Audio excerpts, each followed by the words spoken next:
ராஷ்மிகா மற்றும் விஜய் தேவர்கொண்டா 2 பேருமே பார்த்தீங்கன்னா, அவங்களோட மேரேஜ்க்கு இன்னும் 2 நாள் மட்டும் தான் இருக்கு.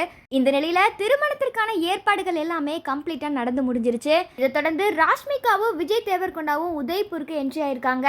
அவங்களோட மேரேஜ் டேவை செலிப்ரேட் பண்ணவும் ஆரம்பிச்சிருக்காங்க. அதற்கான ஒரு சில அப்டேட் பார்த்தீங்கன்னா, இப்போ கொஞ்ச நேரத்துக்கு முன்னாடி தான் வெளியாயிருக்குது. இதுல இன்னைக்கு மெஹந்தி ஃபங்க்ஷனும் சங்கீத் ஃபங்க்ஷனும் பிரம்மாண்டமா செலிப்ரேட் பண்ண போறாங்க. முக்கியமா சங்கீத் ஃபங்க்ஷன்ல ராஷ்மிகா மற்றும் விஜய் தேவர்கொண்டா 2 பேருமே டான்ஸ் பண்ண போறாங்களாம். அதுவும் இந்த ஒரு ஃபங்க்ஷன் பார்த்தீங்கன்னா பிரைவேட்டா தான் செலிப்ரேட் பண்ண போறாங்க. அவங்களோட க்ளோஸ் ரிலேட்டிவ்ஸ் மற்றும் நண்பர்கள் மட்டும் தான் அந்த ஃபங்க்ஷன்ல கலந்துக்க போறாங்களாம். இதை தொடர்ந்து நேத்து நைட்டு பார்த்தீங்கன்னா, அவங்களோட நெருங்கிய நண்பர்களுக்காக ஒரு பூல் பார்ட்டி வந்து ரெடி பண்ணிருக்காங்க.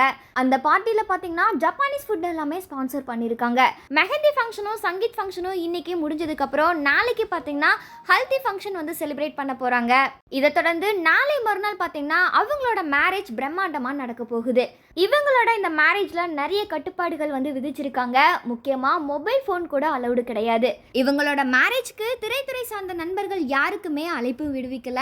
குறைஞ்சது 50லிருந்து 230 பேர் மட்டுமே அழைப்பு விடுவித்திருக்காங்க.